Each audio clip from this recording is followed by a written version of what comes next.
Je sais enfin pourquoi mes prières n'ont jamais été exaucées. Quand j'avais 6 ans, j'ai prié pour que ma mère arrête de pleurer. Ses sanglots secouaient les murs chaque nuit, son corps enroulé dans le canapé, des bouteilles vides roulant sur le sol. J'ai serré mes mains et chuchoté dans l'obscurité, demandant à Dieu de la rendre meilleure, d'enlever la tristesse qui a fait d'elle un fantôme dans sa propre maison. Son état ne s'est jamais amélioré. Quand j'avais 12 ans, j'ai prié pour que mon père revienne. Au dîner, j'ai dit à ma mère que j'avais gagné un concours scolaire. Elle hocha la tête sans lever les yeux. « C'est bien, chérie. » J'ai jeté un coup d'œil à la chaise vide où il s'asseyait, m'attendant presque à entendre « Bravo fils, je suis fier de toi. » Cette nuit-là, je demandais un signe, qu'il pensait encore à nous, que nous n'étions pas seulement une vie passée qu'il avait effacée. La chaise est restée vide. Quand j'avais 17 ans, j'ai prié pour avoir de la force, de la volonté. Les enfants de l'école ont laissé des ecchymoses où ils pensaient que personne ne les verrait. Je n'ai jamais riposté. Je ne les ai jamais laissés me rendre cruel.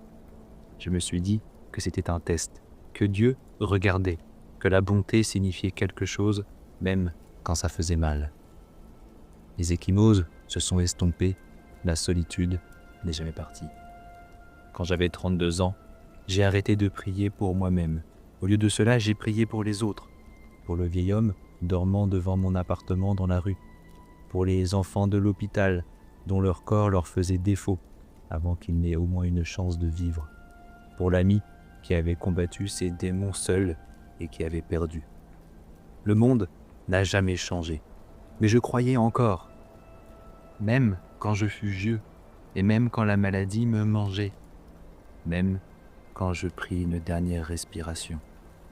J'ai ouvert les yeux pour me retrouver debout devant les portes du ciel.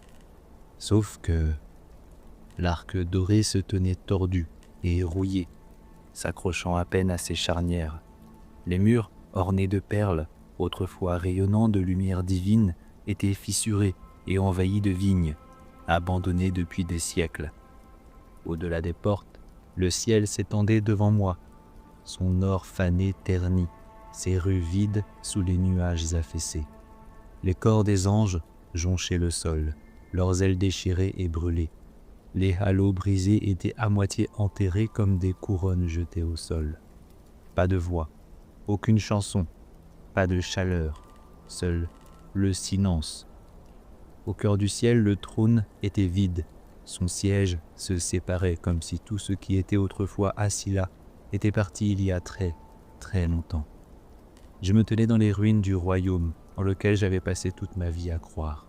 Un endroit où j'avais prié, pleuré, tenu bon quand toute ma vie s'écroulait autour de moi. C'est alors que je me suis rendu compte pourquoi, dans la vie, mes prières n'avaient jamais été exaucées. Il n'y avait plus personne ici pour les entendre.